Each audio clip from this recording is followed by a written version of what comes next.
Bom, hoje nós, como já estamos quase no terminando a quaresma, então eu peguei um texto, né, que tem a ver com a Páscoa e que tem a ver com esse momento também que antecede a Páscoa, né, o momento da quaresma. E o relato é um relato dos dois discípulos, né, na caminhada para Emaús, e como eles recebem, né, um visitante que entra na caminhada junto com eles, entra na conversa, e como essa conversa se anima e esclarece e faz com que esses discípulos se sintam acolhidos. Então, é o texto do Evangelho de Lucas, capítulo 24, a partir do versículo 13 em diante. Eu vou passar a leitura. A minha leitura está no livro, na Bíblia atualizada, né, de Almeida. Então, ela tem uma linguagem um pouco diferente da linguagem de hoje. Mas vocês podem ler na de vocês, a que vocês tiverem aí. Naquele mesmo dia, dois deles estavam de caminho para uma aldeia chamada Emaús, distante de Jerusalém, 60 estádios. Iam conversando a respeito de todas as coisas sucedidas. Aconteceu que, enquanto conversavam e discutiam, o próprio Jesus se aproximou e ia com eles. Os seus olhos, porém, estavam como que impedidos de o reconhecer. Então lhes perguntou Jesus: que é isso que vos preocupa? De que ides tratando à medida que caminhais? E eles pararam entristecidos. Um, porém, chamado Cleopas, respondeu dizendo: és o único, porventura, que, tendo estado em Jerusalém, ignora as ocorrências desses últimos dias? Ele lhes perguntou: quais? E explicaram: o que aconteceu a Jesus, o Nazareno, que era varão, profeta, poderoso em obras e palavras diante de Deus e de todo o povo. E como os principais sacerdotes e as nossas autoridades o entregaram para ser condenado à morte e o crucificaram. Ora, nós esperávamos que fosse ele quem havia de redimir a Israel. Mas depois de tudo isto, é já este o terceiro dia desde que tais coisas sucederam. É verdade também que algumas mulheres das que conosco estavam nos surpreenderam, tendo ido de madrugada ao túmulo e não achando o corpo de Jesus, voltaram dizendo terem tido uma visão de anjos, os quais afirmam que ele vive. De fato, alguns dos nossos foram ao sepulcro e verificaram a exatidão do que disseram as mulheres, mas não o viram. Então lhes disse Jesus: ó nécios e tardos de coração para crer tudo o que os profetas disseram. Porventura não convinha que o Cristo padecesse e entrasse na sua glória? E começando por Moisés, discorrendo por todos os profetas, expunha-lhes o que a seu respeito constava em todas as Escrituras. Quando se aproximaram da aldeia, para onde iam, fez ele menção de passar adiante, mas eles o constrangeram, dizendo: fica conosco, porque é tarde e o dia já declina. E entrou para ficar com eles. E aconteceu que, quando estavam à mesa, tomando ele o pão, abençoou e, tendo partido, lhes deu. Então se lhes abriram os olhos e o reconheceram, mas ele desapareceu da presença deles. E disseram um ao outro: porventura não nos ardia o coração quando ele pelo caminho nos falava, quando nos expunha as Escrituras? E na mesma hora, levantando-se, voltaram para Jerusalém, onde acharam reunidos os 11 e outros com eles, os quais diziam: O Senhor ressuscitou e já apareceu a Simão. Então os dois contaram o que lhes acontecera no caminho e como fora por eles reconhecido no partir do pão.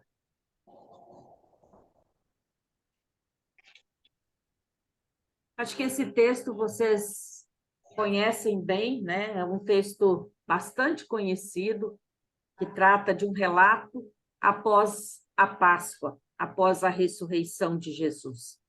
Mas eu queria perguntar para vocês, quantos de vocês já se sentiram em um lugar ou um ambiente, ou mesmo na sua casa, às vezes, quando você está muito triste, ou quando você está procurando muito uma coisa e você precisa tanto encontrar, e você não acha. E vem uma outra pessoa, de repente ela pega e vê aquilo ali e te entrega e você fala assim, nossa, como que isso aqui estava na minha frente e eu não consegui ver? Alguém já passou por isso? Já. Hã? Com certeza. Ah, aqui em casa isso acontece com bastante frequência. Às vezes o Klaus procura as coisas, não acha. Outra hora eu procuro, também não acho. E às vezes está na minha frente e eu não consigo ver.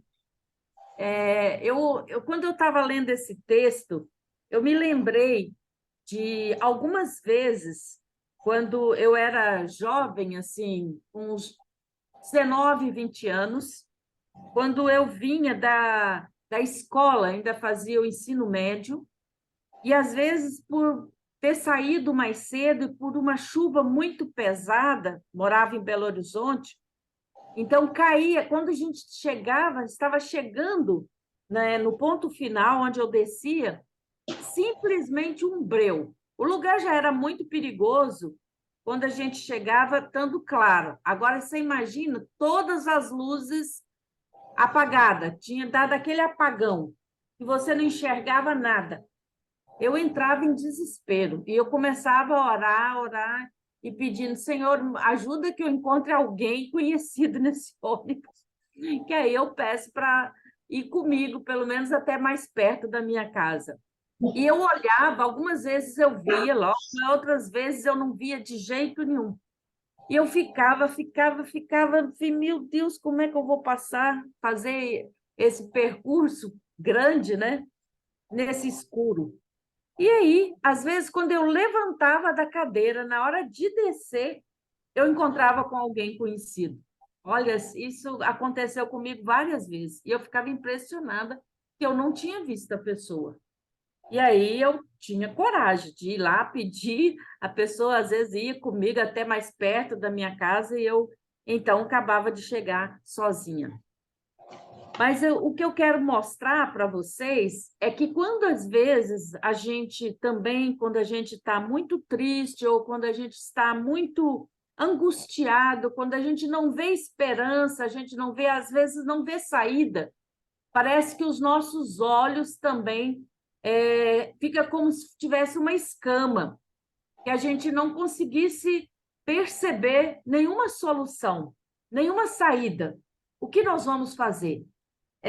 Outra situação que eu também gostaria de comentar, que eu vejo nesse texto que acontece com esses discípulos, é que eles estavam tão tristes, mas tão tristes, que eles não conseguem enxergar nem os pequenos relatos de esperança, né? Quando eles começam, eles estão indo ali, caminhando naquela estrada, estão indo para uma aldeia chamada Emaús, que fica 10 quilômetros de Jerusalém.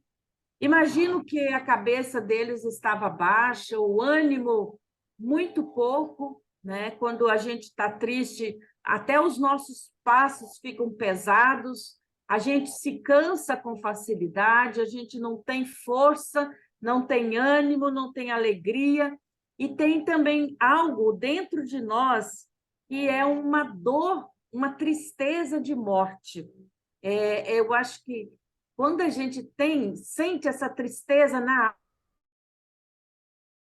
mas eu já senti muitas vezes E não é só de perder alguém, não é só quando a gente perde alguém querido, quando alguém que falece, que a gente ama muito, um parente próximo, um irmão, ou um avô, um pai, né? Mas, às vezes, são situações na vida de problemas, de dificuldades, que, às vezes, a gente tem uma tristeza de alma, que a gente não consegue enxergar pequenos sinais de esperança e nem saída. E eu acho que os discípulos estavam assim. Esses dois discípulos, um só que a gente sabe o nome, que é Cleopas, né?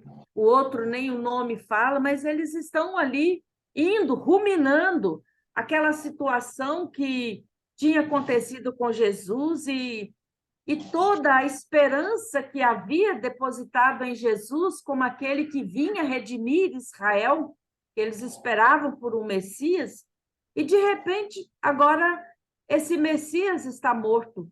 E justamente quem entregou ele para a morte foram as autoridades religiosas da época, os sacerdotes, né? De quem a gente mais poderia esperar, né? Que alguém pudesse fazer o bem. Tá feliz de que alguém está trazendo um novo caminho, uma nova esperança, mas não, né? Justamente essas autoridades religiosas são as que entregam Jesus. E esses discípulos, então, nessa tristeza, vão andando, conversando, e nem percebe que, de repente, chega alguém, um terceiro, que entra na conversa. E a pergunta de Jesus, ela é muito sábia. Aquela pergunta que, quando você chega para visitar alguém que está triste, uma pergunta muito sábia e estratégica, porque a pergunta de Jesus não permite uma resposta curta e pronta.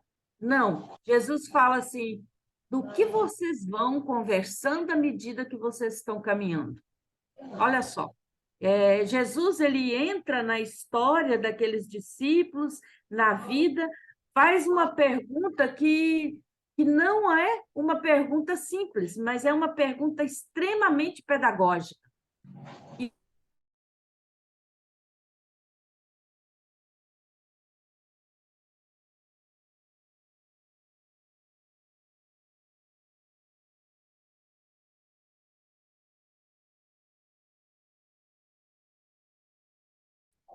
Né? Você está vindo de Jerusalém, é o único que não sabe o que aconteceu lá nesses últimos dias, e Jesus finge que não sabe.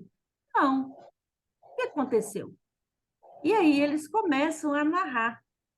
Gente, quando a gente lida com pessoas que perdeu alguém, às vezes a gente precisa também deixar que as pessoas coloquem para fora a sua dor.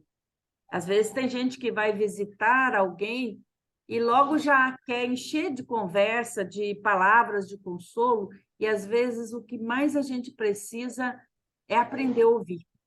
E quando Jesus fala isso, né? O que aconteceu? E aí eles começam a narrar. E eles narram tudo aquilo que Jesus significava para eles, toda a esperança que eles tinham e que agora tinha acabado com a morte de Jesus. E justamente essa morte foi uma morte, não foi uma morte qualquer, porque as autoridades judaicas elas só tinham o poder, né, de quando eles condenavam alguém por um pecado de blasfêmia ou algo muito grave, a pena para essa pessoa era a morte por apedrejamento. E o que acontece com Jesus não é isso.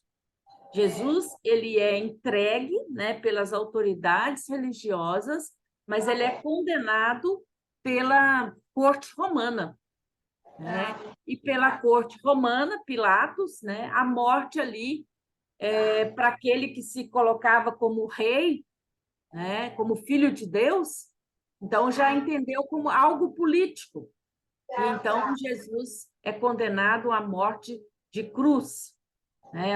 A pior de todas as mortes, mais violenta, mais trágica, mais cruel, mais humilhante, E é dessa forma, porque a pessoa, quando morria, né, quando era crucificada, ela era despida da sua roupa, da sua dignidade, ela era açoitada sem roupa, né, e ali arrancava ali pedaços de carne da pessoa, de tanto chicotear, e ainda tinha que carregar a cruz, um braço da cruz, como esses dias eu falei também sobre isso.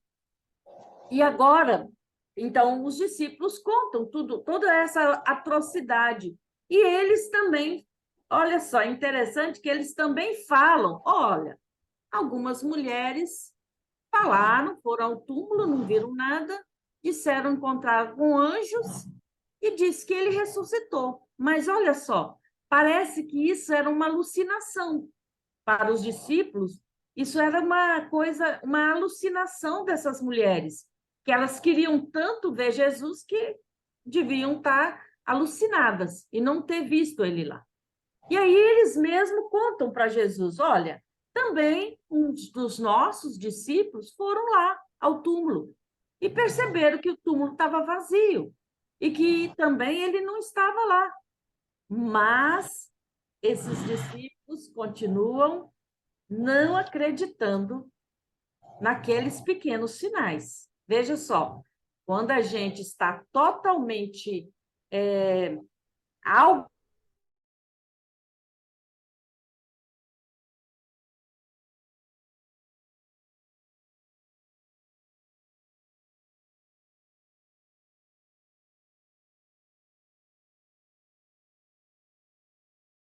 sem esperança, sem força, com cansaço, com desânimo, com uma sensação de morte dentro do seu coração. E aí, ainda fala, né, que além de tudo isso, quem foi escolhido, né, para ser solto no lugar de Jesus era Barrabás, que era um criminoso, né? E aí a gente vai percebendo que Jesus deixa esses discípulos colocar tudo para fora. Isso se chama catarsis, né? Quando a gente está muito abafado, cheio das coisas, e quando você joga para fora, isso é uma forma de se libertar também. E Jesus faz com que esses discípulos se sintam libertos. E aí Jesus começa, então, a ensinar. E ele começa, então, dizendo, olha, vocês são muito lentos, né? São com o coração muito tardio para acreditar nas coisas que realmente os profetas já profetizaram, que o Messias ia vir, que ele ia sofrer, que ele ia morrer, mas que ele iria ressuscitar. E começou a ensinar a partir de Moisés, dos profetas, até chegar, né, mostrando que todas as profecias já colaboravam para mostrar esse desfecho na vida de Jesus. E aí, a partir dessa conversa, esses discípulos se sentiram acolhidos. E aí, quando chega no momento deles entrar para a sua casa, Jesus fez menção de passar adiante. Mas aqueles discípulos tinham sentido uma presença tão viva, tão calorosa, tão amável, se sentiram tão acolhidos, que eles disseram, ô Senhor, olha, o dia já está findando, né? O sol já está se pondo, vem ficar conosco, fica aqui conosco. Isso se chama, né? Você gostar tanto da companhia daquela pessoa que você oferece para aquele estranho também uma noite de sono, uma cama, um lugar para repousar. E Jesus entrou. E no momento que senta-se à mesa, que pega o pão e que ele faz o gesto de agradecer e orar a Deus pelo pão, nesse momento, que é o momento da comunhão, os discípulos abrem os olhos. Veja só, até aquele momento, eles não perceberam que era Jesus. Só perceberam no momento da comunhão, no momento do partir do pão. E naquele momento, eles então viram que era Jesus, mas Jesus desapareceu da presença deles. mas algo acontece. A presença física de Jesus desaparece, mas no coração daqueles discípulos renasce algo divino, que é a esperança, que é a fé renovada. Eu não crio em vão, né? A nossa esperança não acabou. A morte não foi o fim, né? Deus em Jesus Cristo ressuscitou, dando a ele, né, a glória da ressurreição, o nome, né, está acima de todo nome, para que ao nome de Jesus Cristo todo joelho se dobre no céu e na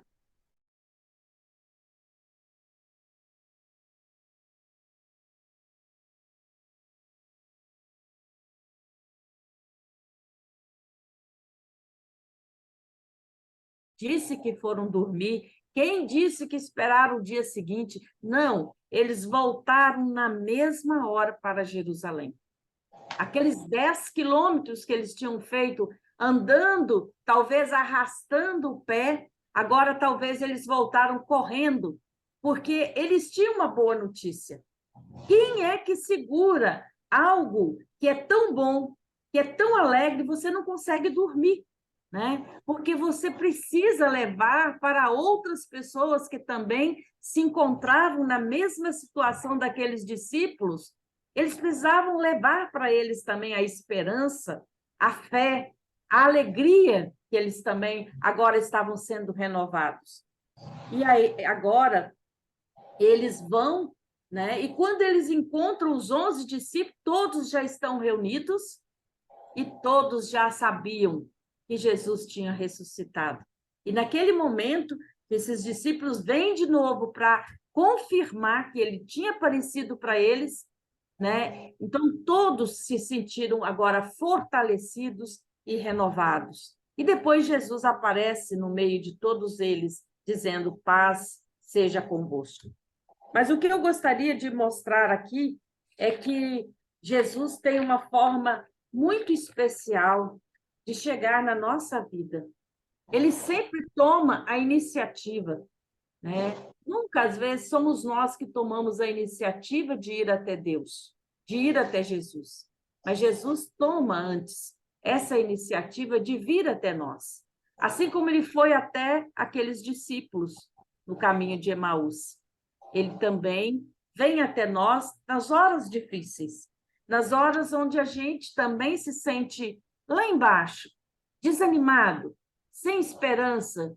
Creio que muitos de vocês já passaram ou passam por isso. Eu posso dizer que já passei muitas vezes, nós já passamos muitas vezes por esses momentos difíceis, onde a gente se sente renovados, onde a gente se sente vivos de novo, né? Com a esperança renovada, quando a gente sente, né, de perto essa presença transformadora de Jesus, que transformou o luto daqueles 2 discípulos em alegria da ressurreição, porque a ressurreição, a Páscoa de Jesus é alegria, é esperança, é a vida que vence a morte. E aí, é interessante que a gente percebe que é justamente na comunhão que os olhos se abrem. Às vezes acontece conosco exatamente o contrário. Eu percebo que acontece com muitas pessoas da igreja que, quando passam por dificuldades, tem 2 caminhos. O primeiro é de você ir mais à igreja, é de você buscar a comunhão, de você também pedir para o seu irmão: ore por mim, né? Você ter alguém que você possa confiar e também colocar ali a sua dor, seu sofrimento. Mas se você não tem, vá pelo menos ter comunhão. Na comunhão, algo transformador acontece. Mas às vezes acontece o contrário também. Às vezes as pessoas sofrem, elas se isolam, né? Como esses discípulos. No primeiro contato deles foi o quê? Se isolar. Cada um estava separado. Após a morte de Jesus, os discípulos se dispersaram, cada um para um lado. A dor de cada um era muito grande. Pedro tinha negado Jesus.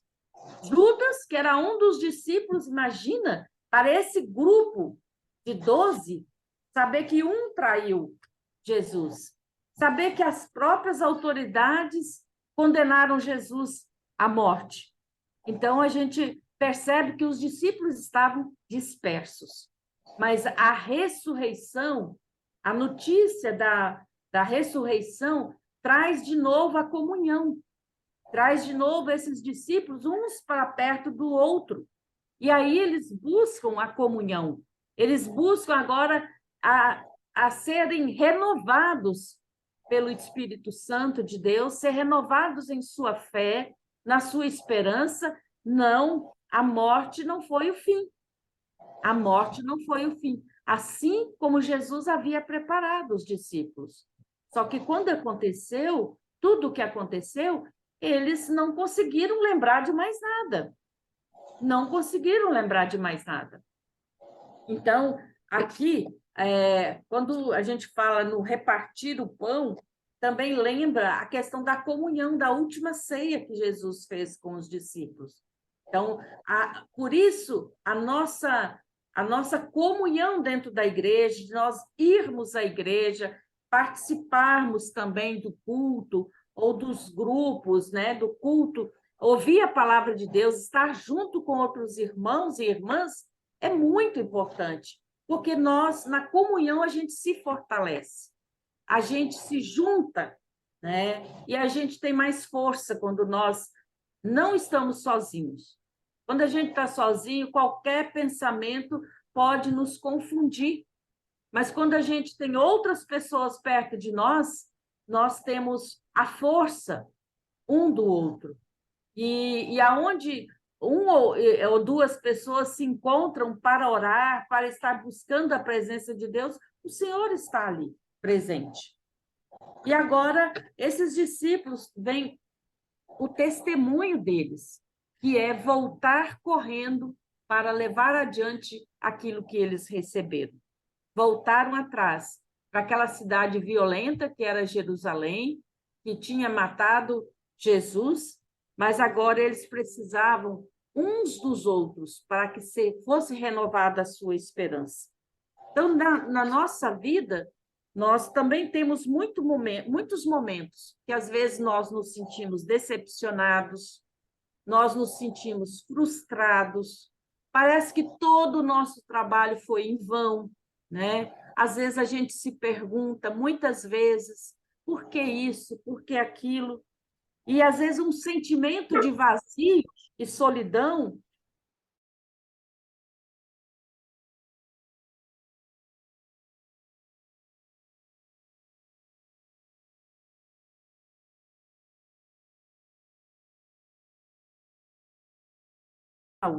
e nos resgata da nossa solidão, do nosso vazio.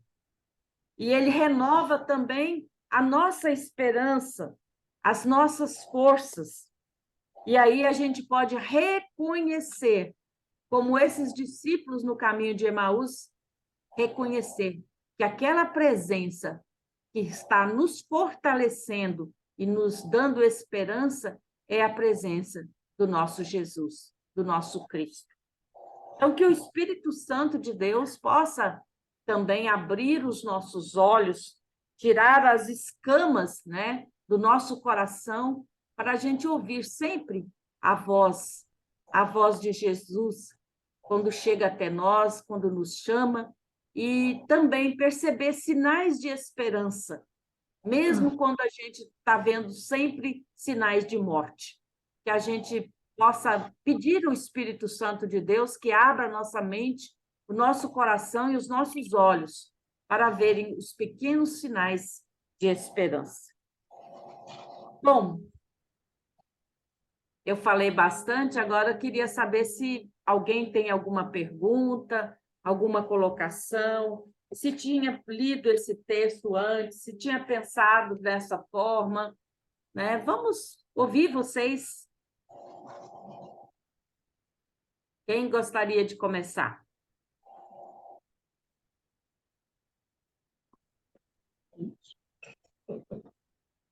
Lúcia? Não.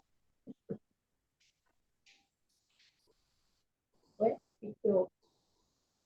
Oi? Quer falar, Fábio? Imagem. Não, Ah, você quer não, falar, Lúcia? não. Não? É, eu penso assim, só que na hora da aflição mesmo, a gente, a gente se prende ao corpo mesmo e quer resolver as coisas sozinho, né? É E muito. procurando e a pessoa fala, mas está aí no seu pescoço, ó. Né? E a gente fica pensando onde nós estamos com a cabeça. Da mesma forma, essa questão da gente sempre estar em comunhão com os irmãos é muito bom, porque às vezes a gente lê a palavra, a gente ouve a palavra, mas não conseguimos ter o entendimento correto. E no momento de comunhão, às vezes, numa palavra de um irmão ou numa simples conversa de algum outro assunto, vem esse despertar, né? Falar, olha, era isso que eu estava precisando entender e agora acabei entendendo, né? Então, nós, como irmãos, né, a gente sempre tem que estar em comunhão com a igreja ou com outra pessoa cristã, né? Que é aí que a gente se alimenta, fortalece tudo aquilo que a gente vem vivendo, né? E onde faz a gente perceber a presença de Deus na nossa vida, né? Isso mesmo, Fábio. Muito bom. Muito boa a tua colocação. E eu, quando você falava, eu estava lembrando também de uma história, né, que a gente conhece, que é quem morou na roça, sabe, né, do fogão a lenha, que a gente sempre acende o fogão, coloca a lenha, né? E coloca ali vários gravetos para acender. Mas se você pegar uma lenha, né, um pau de lenha aceso e colocar lá fora, longe, qualquer vento, com o passar do tempo, ele vai apagar, né? E vai ficar somente aquela brasa apagada. Aí você vai precisar de novo pegar aquela lenha lá fora, né, sem brasa, sem fogo, e colocar novamente na fogueira, né, no fogo. Aí ela volta a acender. E eu faço sempre essa comparação, que isso também envolve, isso assemelha-se a nós. Sem a gente estar em comunhão, a gente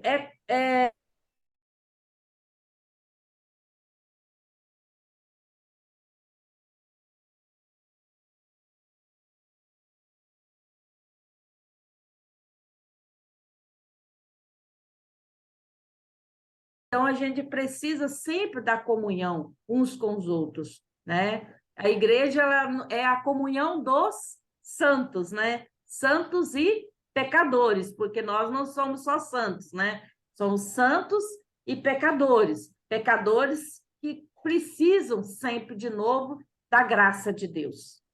Muito, muito boa. Você quer também terminar de falar, Lúcia? Você estava falando também? Então, a gente precisa disso sempre, tá? É o alimento, né, da alma, porque isso é o que faz de novo a gente acender aí a chama, né? É Porque verdade. nas aflições a gente bateia e fica para baixo dele, né? Aham. Olhando o chão e às vezes esquece, né? Mas isso aí é importante, essa comunhão, para que a gente possa novamente acender a chama e É voltar, verdade. né, a respirar. É o alimento, né? Precisa sempre estar se alimentando. Uhum, uhum. Mais alguém? Cibele, Cristina, gostaria de falar? Paulo?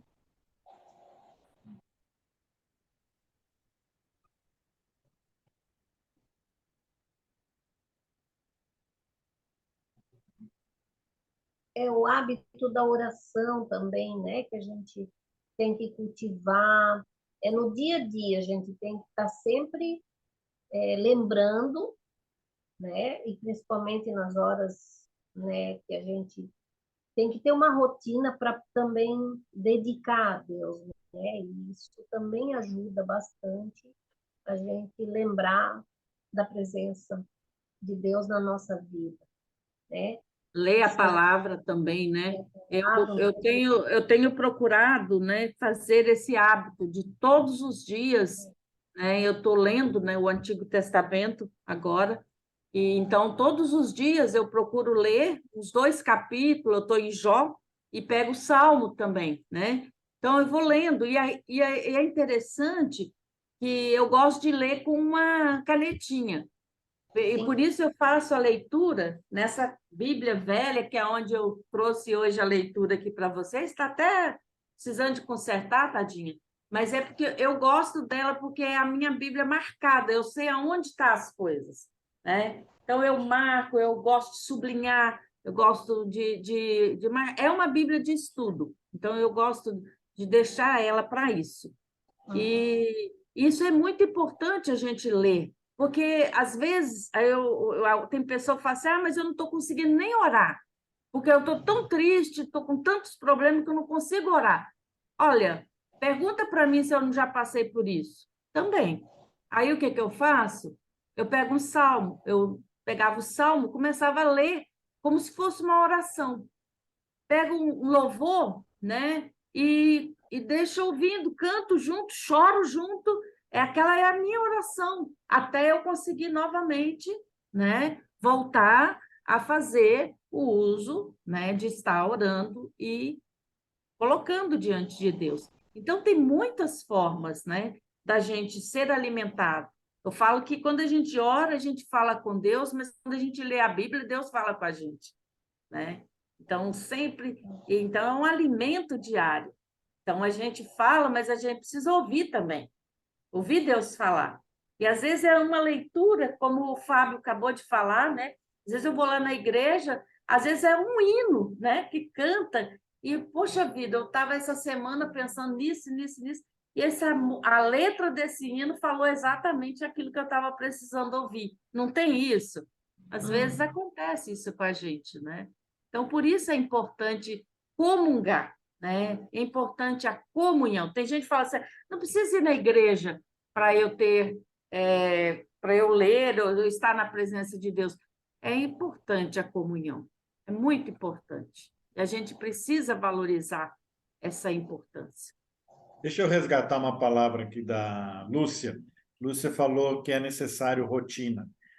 Noemi e eu temos todo dia de manhã, na hora que tomamos café, enquanto tomamos café, nós lemos o Castelo Forte, depois o Orando em Família, fazemos a nossa oração em conjunto e depois assistimos a palavra pastoral. Quando às vezes a gente, por conta do horário, tem que fazer isso, né? Toca a campainha, alguém vem, a gente acaba não assistindo a palavra pastoral, pode saber que nós dois não assistimos mais durante o dia. Então, por isso é tão importante a rotina e ter esse tempo dedicado para aquele momento de se alimentar da palavra de Deus. Tanto faz como, ou só ouvindo a palavra pastoral, ou só lendo Castelo Forte, ou só lendo o Orando em Família, ou seja qual devocionário, ou só lendo um capítulo da Bíblia naquele dia. Quer dizer, mas a gente tem que se policiar para poder ter essa rotina. Enquanto a gente não tem essa rotina, vocês podem ter certeza que nunca vai sobrar tempo para poder se alimentar da palavra de Deus. Sempre haverá outras coisas que acabam nos roubando o tempo, né? Por isso é tão importante ter essa rotina, aquele horário, nós, Noemi e eu, né, naquele momento do café da manhã, é o nosso momento de nos alimentarmos, né, da palavra de Deus. Momento que toca a campainha, alguém vem, nem que seja só 3 minutos, a gente acaba não mais. A Noemi já começa a pegar as coisas, leva para a cozinha, não sei o quê, acabou, né? E a gente vê aí como, muitas vezes, coisas assim, que não tem lógica nenhuma, acabam nos tirando daquilo que deveríamos estar fazendo. Bom, antes da gente encerrar com a oração, vou pedir para o Klaus orar, mas antes de encerrar, eu queria fazer uma pergunta para o grupo que está aqui. A gente tem um grupo toda semana, que é na terça-feira, a gente tem aqui pelo Zoom, né, que é um momento da palavra e também momentos que a gente tira também para orar pelos pedidos, né, das pessoas que trazem, porque a gente tem pessoal, nós temos esse grupo de oração, e então, como as pessoas já sabem, manda sempre para nós os pedidos, né? E eu queria saber de vocês se a gente poderia transformar num grupo só, né? Ao invés de eu fazer o grupo de terça e quinta, faria só na terça-feira. E para vocês, terça-feira seria um bom dia? Daria para vocês? Uma vez Eu não entendi. Não teria estudo bíblico mais? Seria só o Não, grupo de não, oração? teria. Eu teria o estudo bíblico, só que faríamos na terça-feira. E depois a gente teria um momento de oração, né? Que é o momento de oração pelos pedidos, a gente só falaria os pedidos, se vocês tiverem também, vocês podem trazer, né? Para quem vocês gostariam de orar, seja alguém que esteja doente, a gente anota, né? E a gente continua orando. Eu pensei assim, porque o nosso grupo está muito pequeno, né? O grupo da quinta-feira. E eu estou responsável pelos dois grupos, né? Antes eu tinha uma pessoa que estava responsável pelo grupo, né? Da terça-feira. Agora eu fiquei responsável pelos dois. Então, se vocês falarem assim, terça-feira é ok para mim, é no mesmo horário, no mesmo jeito, a gente também não se estende mais do que é o que nós estamos acostumados, né? Não é algo também longo, e se vocês acharem que dá, a gente combina. Para mim não tem problema. Cristina? Para mim também não tem problema, só que eu quero que você continue mandando as mensagens para lembrar a gente. Tá bom. Não, isso aí eu mando. Isso aí eu mando. E para você, Paulo e Lúcia? Nós temos as reuniões, uma vez por mês, nas terças, né? Eu tenho a Legião uma vez por mês e a Lúcia tem a Oase Noturna uma vez por mês, que cai na terça-feira. Mas uma vez por mês nós não participaríamos, mas tudo bem, por nós não tem problema. As demais a gente... Mas aí a gente pode fazer também, deixar gravado o dia que vocês não puderem, aí vocês podem também ver depois. É na mesma terça, Paulo, que acontece a Legião e também a Oase? Ou... Isso, junto. Então... Toda terça-feira, a terceira terça-feira do mês. Não, mas aí tudo bem. Aí nesse dia a gente já deixa gravado mesmo, né? Tudo bem, nós não tem problema. Então aí a gente...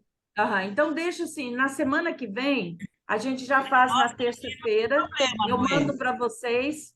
O que foi, Paulo? Também não tem problema. É de Norá. Ótimo. Beleza, Dinorá. Muito bom.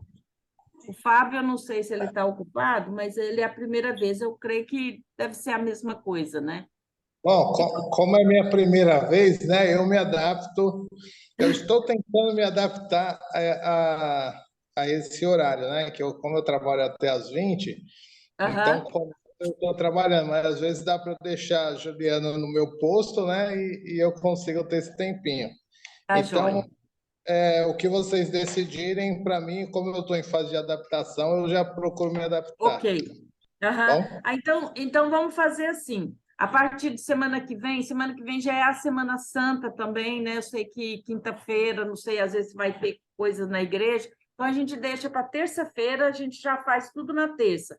Aí eu vou juntar os dois grupos, fazer um grupo só, porque aí eu mando o grupo, como é que fala? O link nos dois grupos. Tá bom? Então, Cláudio, você ora para nós? Nosso querido Pai, nós te agradecemos novamente pela oportunidade de ouvir a tua palavra, refletir sobre ela. É um texto que nós conhecemos tão bem e, ao mesmo tempo, sempre algo novo a aprender. Obrigado porque teu Filho Jesus Cristo sempre de novo nos desafia ao diálogo, não faz perguntas que podemos responder apenas com um sim ou com um não, mas que exigem de nós uma reflexão, exposição, botar para fora toda a nossa dor, todos os nossos sentimentos. Não foi só com os 2 discípulos que caminhavam para Emaús que isso acontece. Também nos dias de hoje, teu Filho Jesus Cristo faz o mesmo conosco. E como é bom, Senhor, poder colocar para fora, extravasar nossos sentimentos, de forma especial aqueles sentimentos que têm mais tristeza em seu conteúdo. Agora, Senhor, nós também queremos te agradecer, porque teu Filho Jesus Cristo também nos fala nos dias de hoje, assim como ele falou com aqueles 2 discípulos. Obrigado, Senhor, porque podemos crer dia após dia na ressurreição de teu Filho Jesus Cristo e que ele também propicia tantas e tantas ressurreições em nossa vida. Te pedimos agora, pela bênção tua durante a nossa noite, enquanto dormimos, que o Senhor possa continuar velando por nós, cuidando de nós, para que amanhã possamos novamente acordar, ver a luz do dia e perceber que tu nos dás de presente mais um dia de vida. Esteja, Senhor, com cada pessoa que está aqui participando desse estudo e com todos os seus familiares, amigas e amigos.